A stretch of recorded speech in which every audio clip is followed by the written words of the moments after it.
رکھو، یہ میرا گھر ہے یاد رکھو۔ السلام علیکم ناظرین، آپ دیکھ رہے ہیں پی ٹی این نیوز اور میں ہوں آپ کی ہوسٹ قرۃ العین۔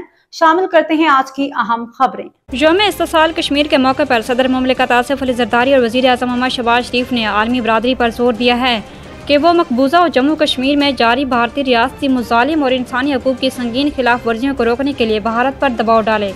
صدر مملکت آصف علی زرداری کا پیغام۔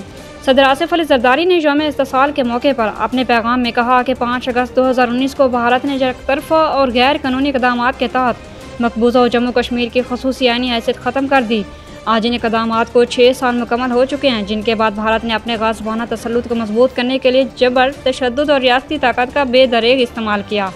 صدر مملکت نے کہا کہ کشمیری عوام اپنے ہی وطن میں بے اختیار ہو چکے ہیں، جبکہ ان کی حقیقی قیادت قید و بند کی صعوبتیں برداشت کر رہی ہیں۔ ان 6 برس میں بھارت نے انتخابی حلقہ بندیوں میں منمانے طریقے سے تبدیلیاں کی، غیر کشمیریوں کو ووٹر فہرست میں شامل کیا، ڈومیسائل سرٹیفکیٹس جاری کیے، لیفٹیننٹ گورنر کو غیر معمولی اختیارات دیے اور زمین و جائیداد سے متعلق نئے قوانین متعارف کروائے تاکہ مقامی آبادی کو اقلیت میں بدلا جا سکے۔ انہوں نے کہا کہ کشمیریوں کو آزادی، اظہار آزادی، اجتماع اور حق خود ارادیت سے محروم کر دیا گیا ہے، میڈیا کو خاموش کرا دیا گیا ہے اور انسانی حقوق کی سنگین خلاف ورزیاں معمولی بن چکی ہیں۔ صدر زرداری نے کہا کہ رواں سال بھارت کی جانب سے بڑھتی ہوئی جارحیت نے یوم استقلال کو مزید اہم بنا دیا ہے۔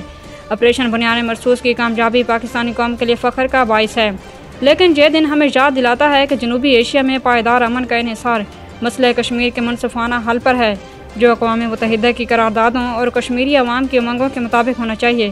انہوں نے اعادہ کیا ہے کہ پاکستان کشمیری عوام کے جائز حقوق کے حصول تک ان کی سیاسی، اخلاقی اور سفارتی حمایت جاری رکھے گا۔ نیوز اسٹوڈیو سے فی الوقت کے لیے اتنا ہی۔ مزید خبروں اور اپڈیٹ سے باخبر رہنے کے لیے دیکھتے رہیں پی ٹی این نیوز۔